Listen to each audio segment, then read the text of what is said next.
श्री दत्तप्रबोध अध्याय 26 षडचक्राचे भेद. मागील अध्यायामध्ये आपण मेरू पर्वताची कथा तसेच सप्तपाताळ आणि सप्तलोक याविषयी माहिती घेतली. आता या अध्यायामध्ये दत्तगुरु आपल्या मातेला षडचक्राचे भेद विवरण करून सांगतात. मातेने प्रश्न केला की दत्तात्रेया, आता मला तू षडचक्राचे भेद विस्तारपूर्वक सांग. मातेची ह्या प्रश्नाला अनुसरून दत्तात्रेयानं निरूपण करण्यास सुरुवात केली. ते म्हणाले, माते, चित्त एकाग्र करून आणि सद्गुरूंचं स्मरण करून मी सांगतो त्याचं ग्रहण कर. आपल्या गुदस्थळी आधार चक्र असतं. 4 पोकळीसारखे निर्मळ चंद्र सूर्य आरक्त होऊन तेजाळ होऊन तिथं राहतात. त्याचं दैवत गणपती असतं. जेथे डाकेनी शक्ती विराजमान होते तिथे ईश्वर ऋषी होतात आणि जनसामान्याहून 4 अंगुळ दूर पाहण्याची दिव्य दृष्टी लाभलेली असते. अशा वेळी गायत्रीचा शतशः जप होतो. चतुरांगुली 4 गण असतात. बोलताना हे सारं सुगम वाटतं, अतिशय सोपं भासतं, पण साधकाला साधना करताना मात्र ते अत्यंत खडतर भासतं. स्वाधिष्ठान चक्र म्हणजे लिंगस्थान. इथं षडदळ म्हणजे शोभायमान असतात. त्याचा वर्ण तप्त कांचनप्रमाणे म्हणजेच झळझळीत सुवर्णाप्रमाणे. तिथं सावित्रीसह विधीचा म्हणजे ब्रह्माचा वास असतो. तिथला ऋषी सूर्य असतो आणि 1006 वेळा जप महत्वाचा मानला जातो. त्याची उंची 6 अंगुळ ऊर्ध्व अशी असते.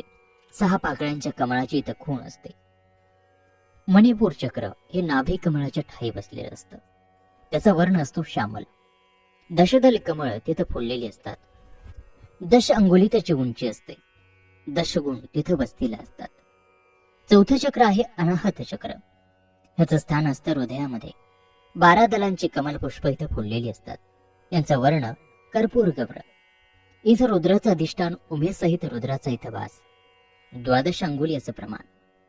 इथं तप आचरण्यासाठी ऋषी इंद्र 6 सहस्र जपांचा सप. 5वं चक्र आहे विशुद्ध चक्र.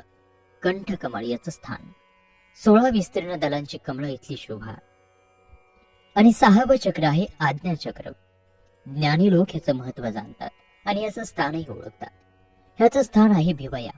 आज्ञाचक्र हे द्विदल असतं. इच्छाशक्ती हेच इथलं परमदैवत होतं. 2 अंगुळ याचं प्रमाण असतं. या 2 अंगुळांना इडा आणि पिंगळा म्हणतात. यांच्यामध्ये सरस्वतीचं मनमोहक रूप असतं. ही मध्यम वाहिनी सुषुम्ना नाळी. ती कामरूप प्रकाशिनी असते.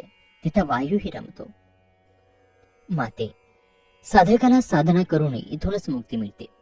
प्राणायाम करण्यासाठी हे अतिशय उत्तम स्थळ आहे. माते, हे सर्व सांगताना समाधी लक्षणाचा विचार करायला हवा.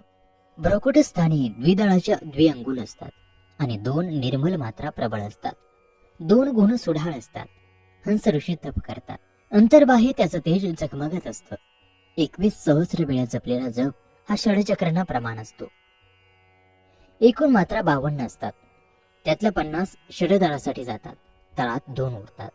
ह्या षडचक्राच्या मुळाशी अत्यंत अद्भुत आणि अदृश्य असं सहस्रदळ असतं.